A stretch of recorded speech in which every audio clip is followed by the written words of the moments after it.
There was a time when the work that Jesus did on earth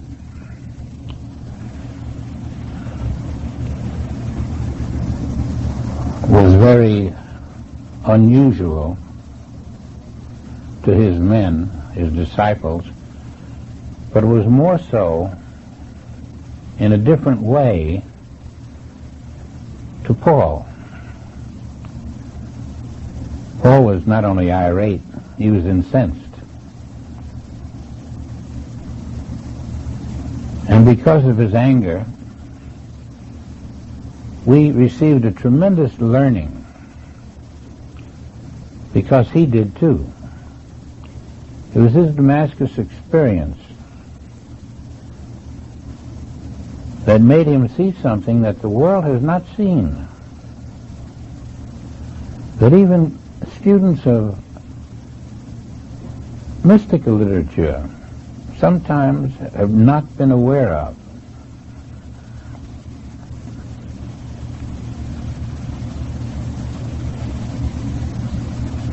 He was angry because there was Jesus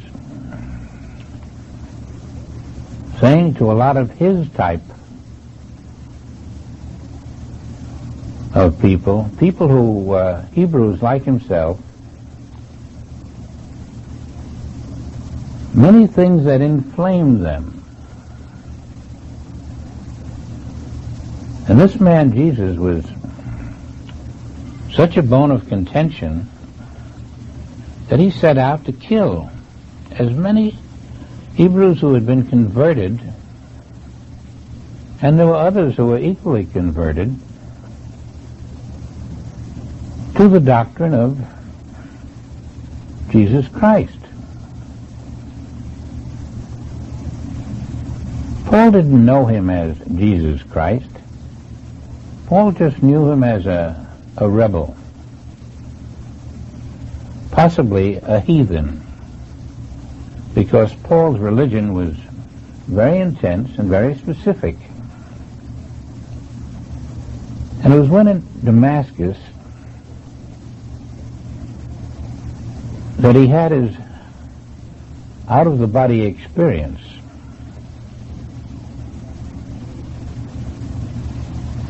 So intense that he became blinded to human eyes, that he discovered what you and I possibly had not discovered. That he was angry at a man who wasn't there. The body of Jesus was not there. He was angry at a phantom. And his later teaching, when it spoke of that experience, concluded, henceforth know we no man after the flesh. Even his followers did not realize what had happened. They did not know that he discovered that Jesus had no physical body. And the reason he discovered it is because he then discovered, first, that he had no physical body. And when he was aware that he had no physical body, but he was alive, he knew that was the secret of Jesus Christ.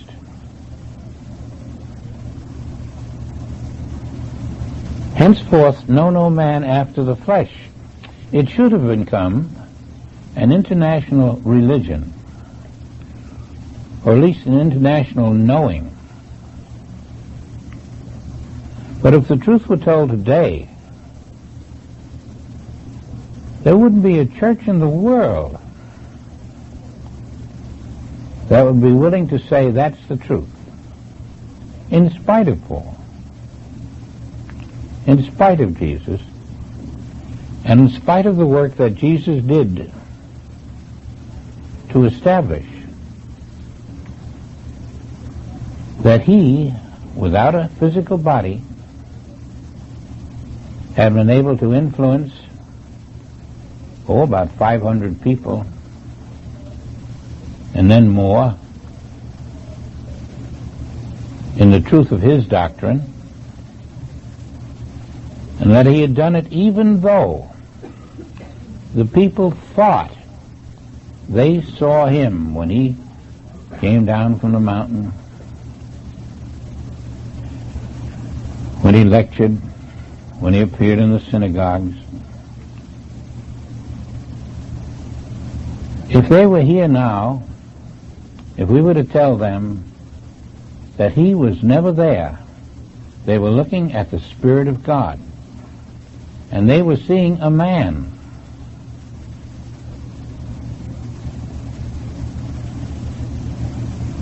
But the world mind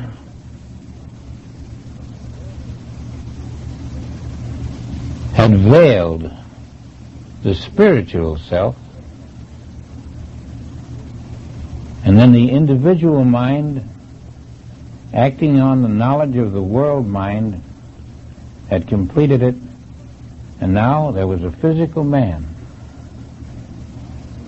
And just as these men who were worshiping him believed that he was a physical man, they believed that they were physical men and women. And we had to learn in the 20th century, on the verge of the 21st, that Jesus never appeared in the physical world. We had to learn that his so-called crucifixion was possible, and his emergence from it was not because God had resurrected him, but because his spiritual body, his immortal, eternal body, was not seen by the very men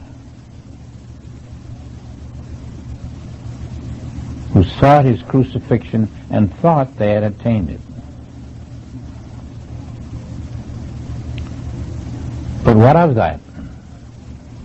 That was just one man. Paul was another. What was his message?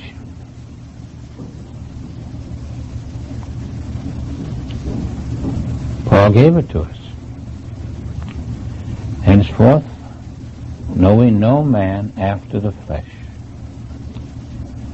Now we're going to look around at each other and say, come on, you're over there, John. You're over there, Phyllis. But we're wrong. And at this moment, as we seek that life which is eternal, we must remember that no human flesh achieves life eternal.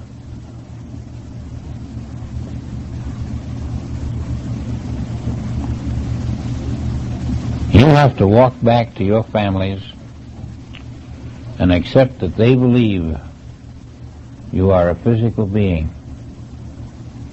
But in your spiritual consciousness,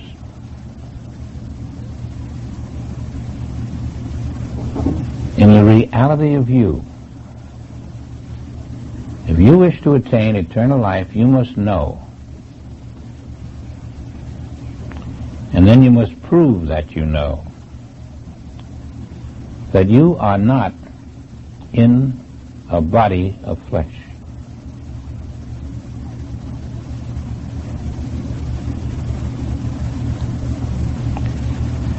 Fortunately, there are a few who are willing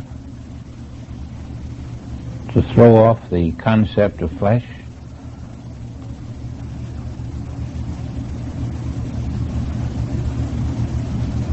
And if you know them and they know you, it will be easier for you to live in their presence without pretense.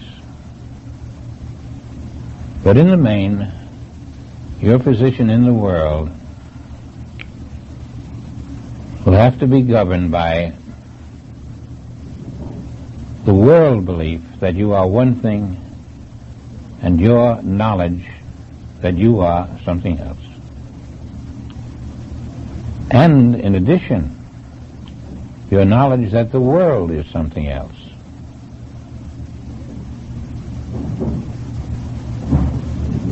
If you had a religion, that would have to be it. I believe, I know the incorporeality of man.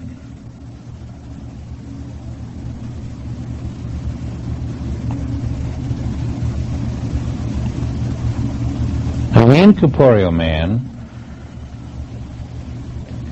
obviously has different needs than the corporeal man. And when we have a relationship with an incorporeal man, that's one thing. But when you have a relationship with a corporeal man, these are parts of the teaching that you cannot explain to a beginner. It may take years before you can get around to saying, I know you think I'm a human being with a physical body, but I'm not.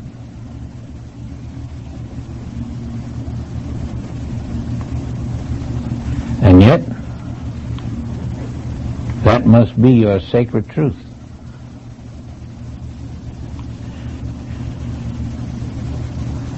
There is no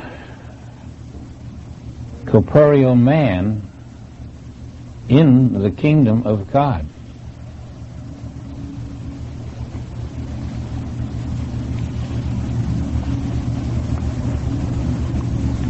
And there is no corporeal individual in this world, although 6 billion appear in it.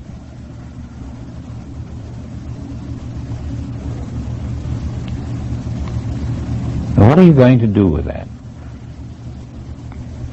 How are you going to carry on your life when you know you are incorporeal being and the world thinks of you as a corporeal being?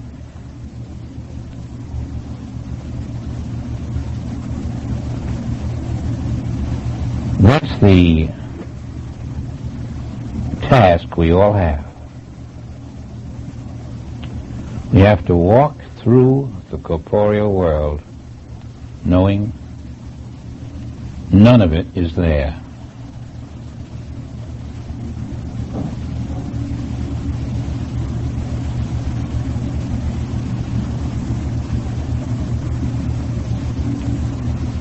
You will find that you have been trying to do this by now, and somewhat succeeding, but you've had to remain silent about the truth of yourself.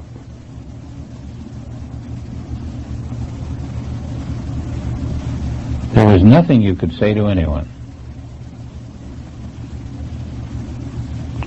Only one who was prepared to hear you and understand you. And usually it's only one who is prepared to live the same way.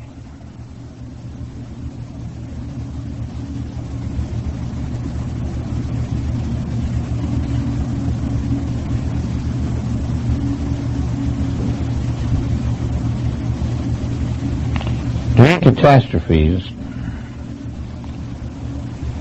you will find it very helpful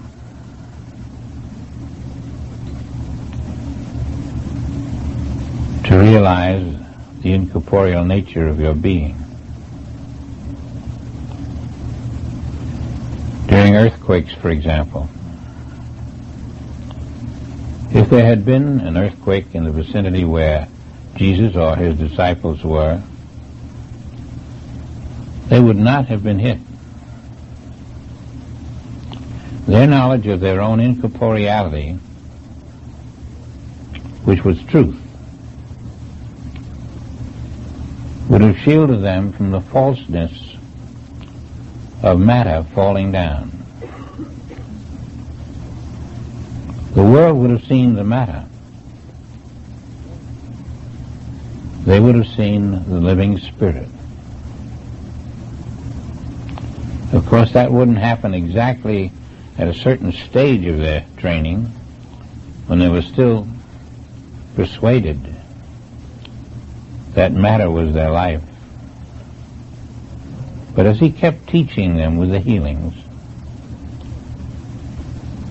even though they couldn't quite figure out what he was doing or how, there was a sense that not only was he a magic man, but he had a certain knowledge. And that knowledge was translating itself into a being that is recovered from a problem which appeared to be physical.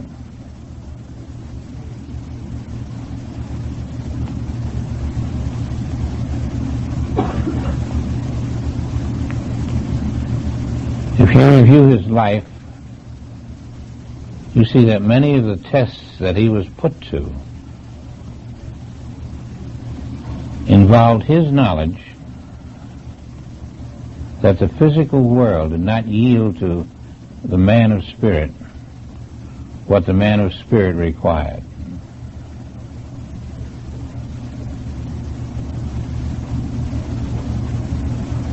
And his teaching was so subtle that no matter what he did, he managed to put into it a little more of the truth, so that he was constantly on a podium, you might say, always teaching truth. Every minute of his waking hours, truth was his teaching. And though it was concealed from the multitudes, and even sometimes concealed from the disciples, he was teaching that man has no physical form.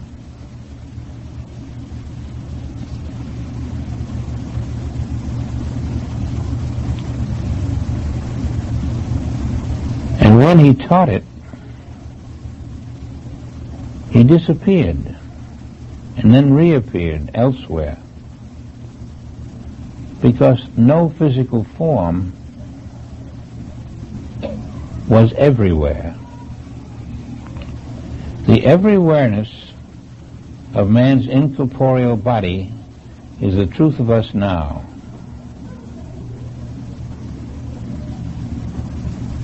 When we realize it, we will be able to appear in more places than one place that our body is now. When we lose the concept of a physical body, and you'll be forced into it. You'll say, how am I going to do it? Well, you won't have choice.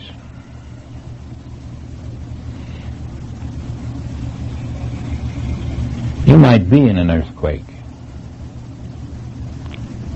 Something will register with you very quickly.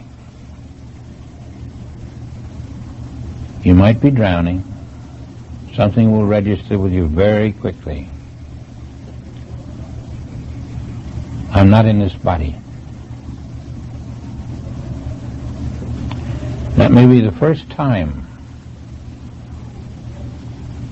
that you felt and realized that I am not in this body. And then when the event is finished and you recollect,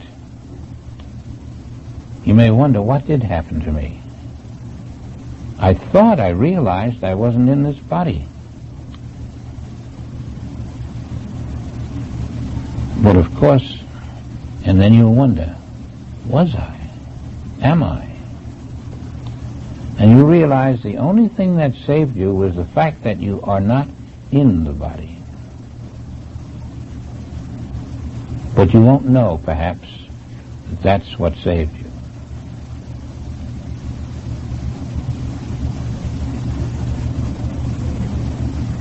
Suppose we were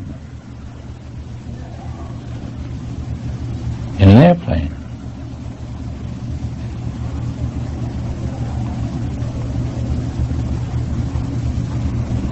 My friends have been in airplanes.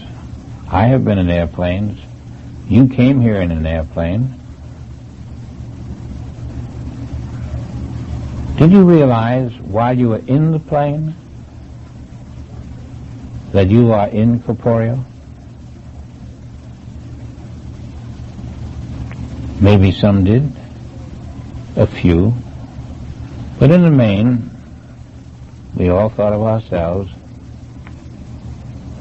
as weighing so much, having so many pounds of baggage, having to get there at such a time. Maybe I underestimate us. Maybe some of us felt that spirit is going to a spiritual meeting.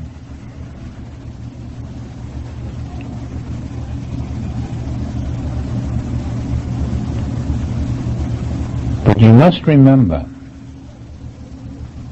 that at all times it never changes, whether you're walking on the street, flying in an airplane, or in the midst of an earthquake. You are always spiritual being. And that knowledge will keep you whole, intact, free of the problems that will come to the people who are not aware of their nature as the true Spirit of God.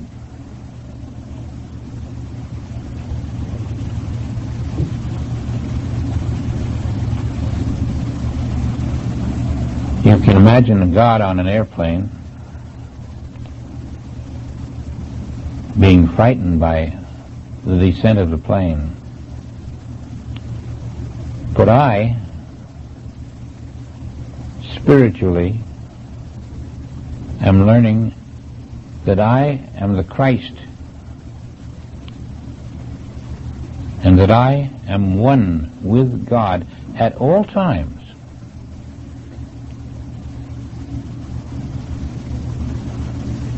And that oneness is a consistent, eternal thing. No matter how long I appear in form, no matter how long I dwell in a higher level of consciousness, nothing will change the fact that I and the Father are one being. Thou seest me, thou seest the Father. The Father's not in an earthquake, or a thunderstorm, or a deluge, or a flood. Neither am I. Don't ask me how I'll get out of it. I'm not in it.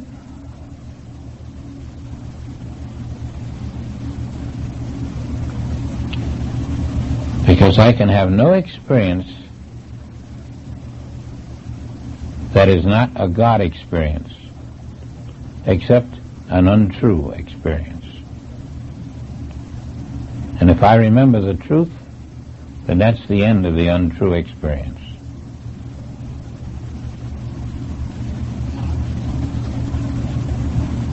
You say, well, just my knowing a fact isn't going to preserve me.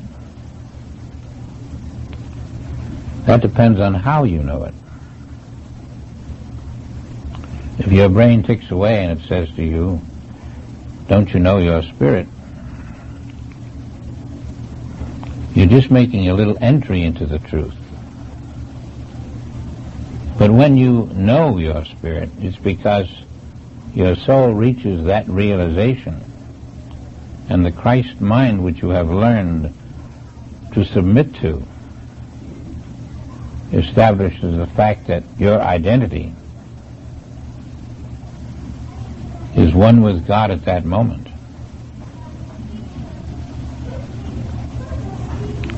Henceforth know we no man after the flesh.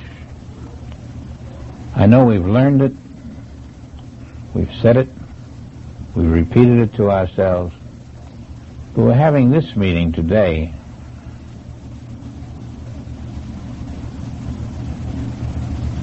to never forget it.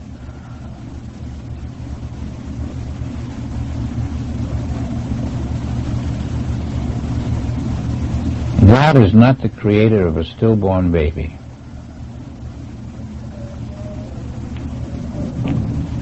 Babies are made of flesh.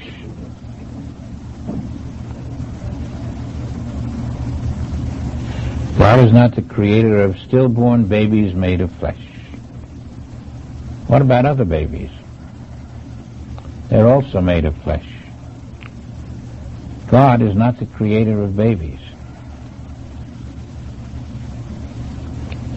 Look at a baby today, then look at it 70 or 80 years from now.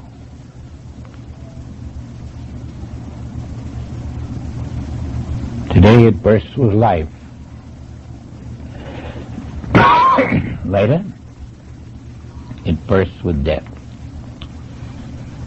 You wouldn't say God created that baby or that corpse.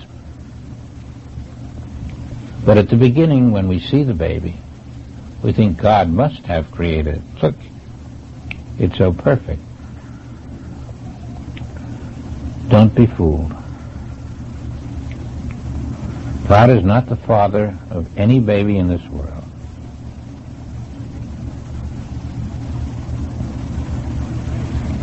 And God is not the cause of death.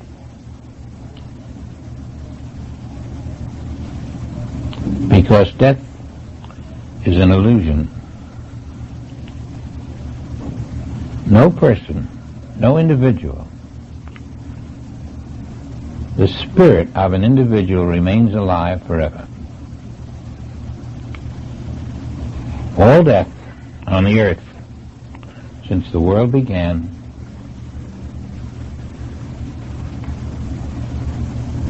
is nothing more than a fourth world illusion.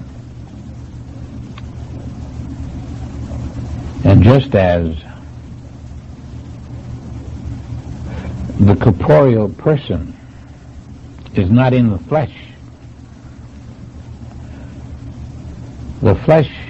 is not in the world, and the corporeal person is not in the world, but he appears to be, just as Jesus appeared to be in the world.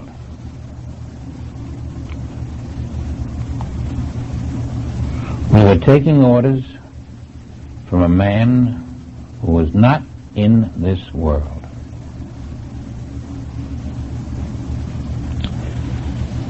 How do we know that? I am not in this world, said he. And that's how we know it. I am not in this world. I am not of this world. And you can have no power over me, Pilate, because I am not a man of flesh.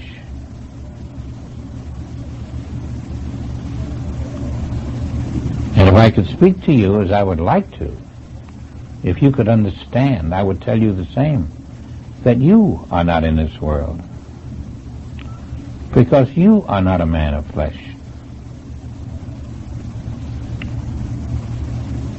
All of the true teaching has been hidden from the people of this world.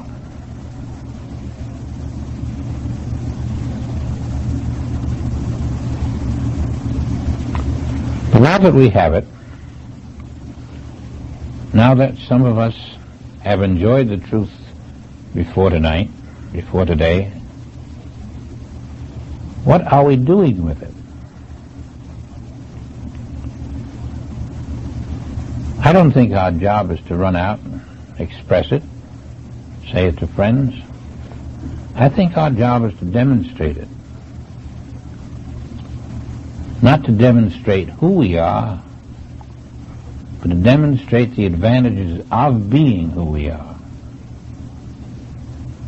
And when we can do that, then the time will come when someone will say to you, how did you escape that? And you work your own answers. You say to the Spirit within, what'll I tell this person? And the Spirit will say to you, don't tell them anything. I will tell them. I will tell your story wherever I feel it should be told.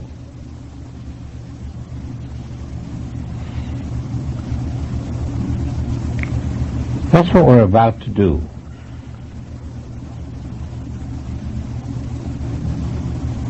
There are many among us who are needlessly suffering from the belief that they are in the body.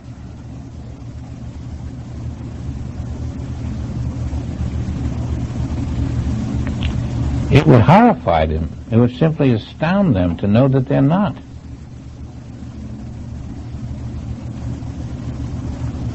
But knowing they're not is inevitable.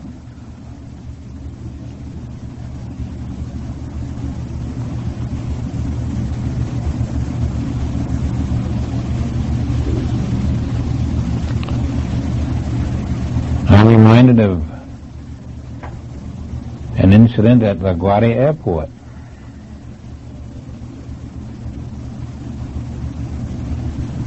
When a wife saved her husband, pulled him up recently. And the mother, one of our students, called us. And in a few days, the young man was up and about, working at his business, after having swallowed the ocean, and after having swallowed as much carbon monoxide as he could. Somehow, he was fine. He did not realize, perhaps, that he was the Spirit of God. And maybe he doesn't realize it now. But someday, he will realize it. Another one of our students, it's a story that you all know.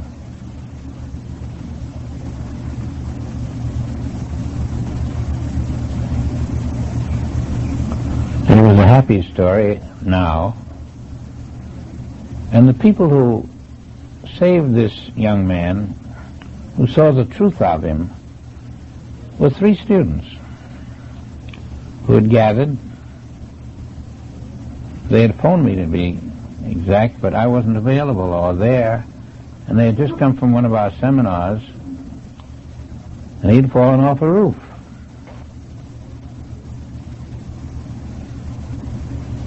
And those 3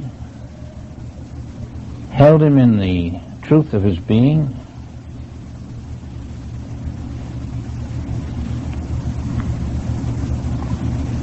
They saw in some way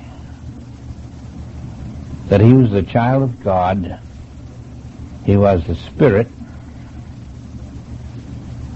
and that Spirit had to be living.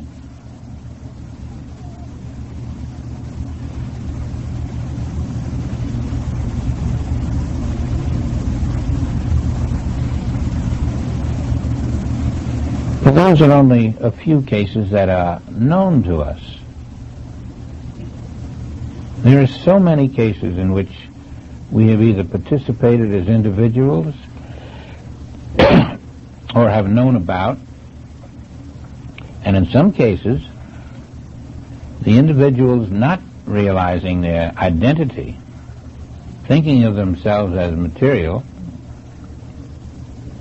and not having any relatives or close ones who knew of their identity,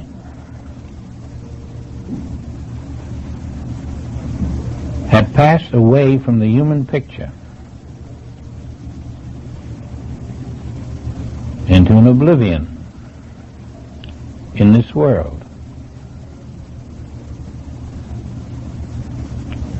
But as truth becomes more known to all of us,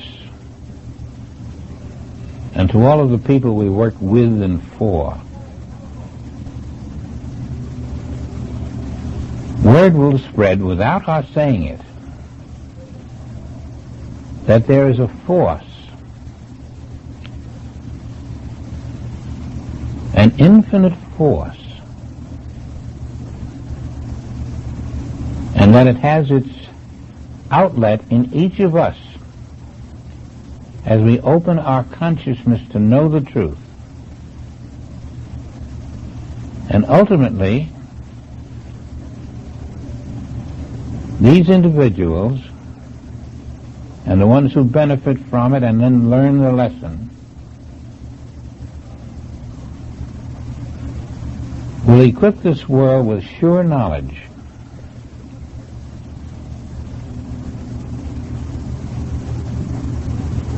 They'll be working in the will of God. And precisely what is in store for those who work in the will of God, we only know in general terms. But because of our ability and dedication to expressing the truth at all times, and our capacity to remember who we are, wherever we are, the world will slowly become enlightened.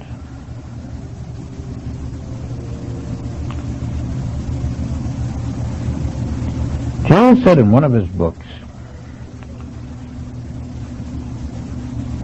that an atomic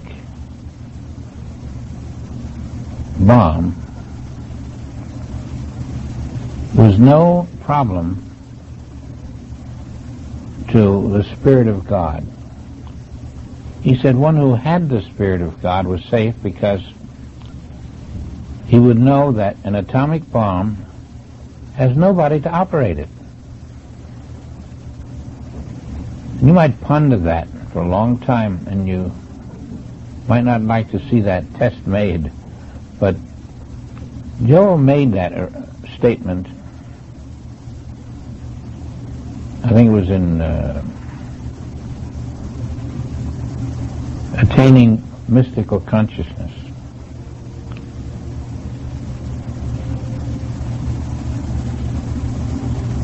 Well, a bomb, which would be the ruination of an area that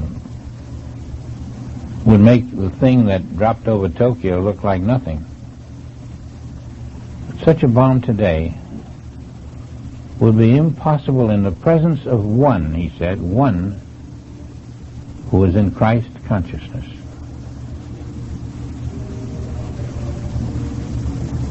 That is, if you were conscious of your Christ consciousness, and you were present at a bomb site,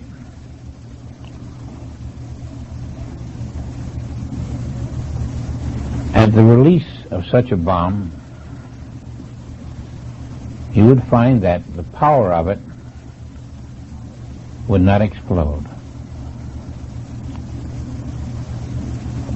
He felt that the consciousness would prevent anyone from operating it.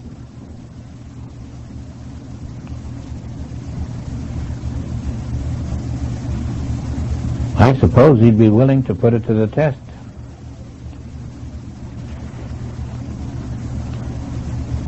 Nonetheless, if he said so, he would have reason to say so.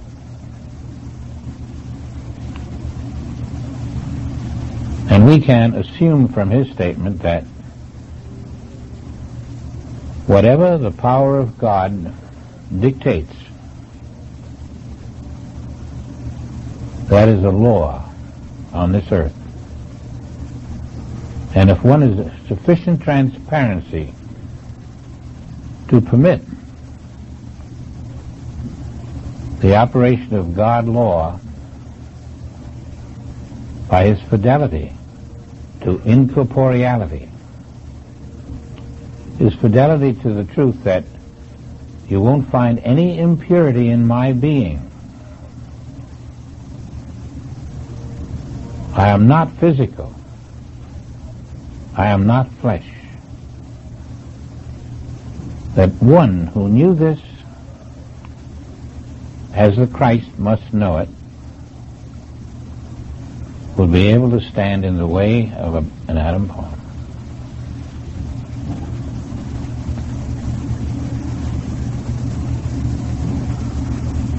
I don't know who's going to be called upon to prove this, or if anyone will be.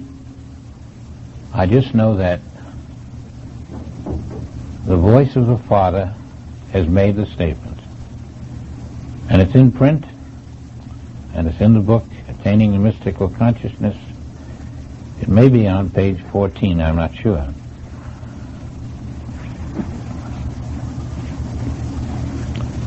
Now then, when we hear about the great power that is within a person who accepts his own non-physicality,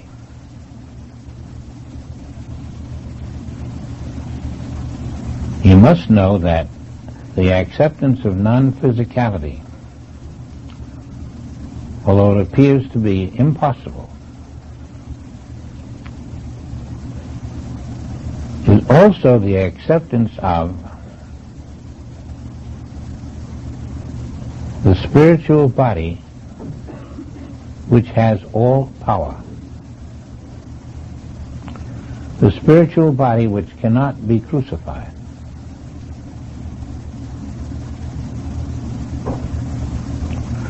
Now it seems that we're in a miracle area where we're being asked to consider the miraculous. But in Christ, these so-called miracles are normal.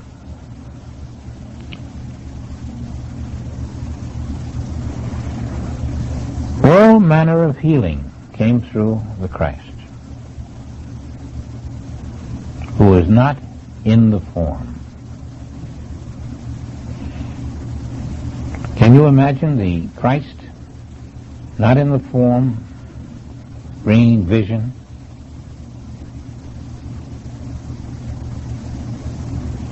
To eyes that could not see?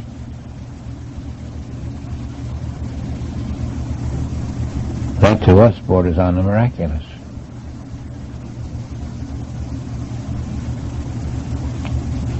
And then saying to you and I, even greater works will you do? We can't even understand that. Did he mean more works or greater in scope? Or did he mean that you, when you attain your full measure of Christ, you will do greater works? Well, he must have intended our growth of perception if he thought we would do greater works. Who was he speaking of? He wasn't talking to a vacuum. He was talking to the invisible Christ of all of us.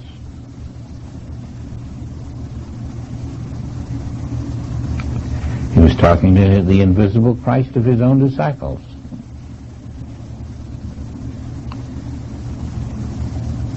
And they have gone on and circulated around the world,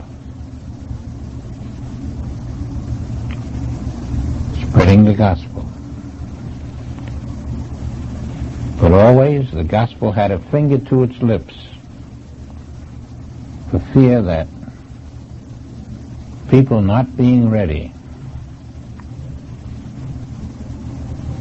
would take light of the teaching, possibly ridicule it, possibly dare some poor unfortunate man to prove something that he couldn't. And so slowly, 2,000 years, this teaching has matured on the burner, just heating slowly, It hasn't been served to the public.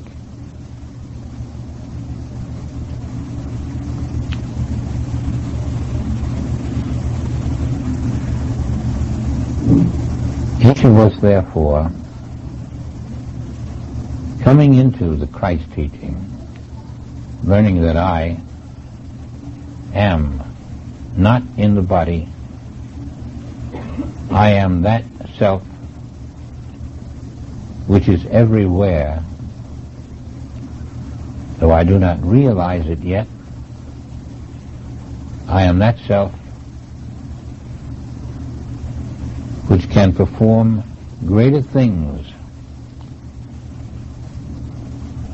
than the Christ has demonstrated to date, although I don't realize it yet. I nonetheless am that identity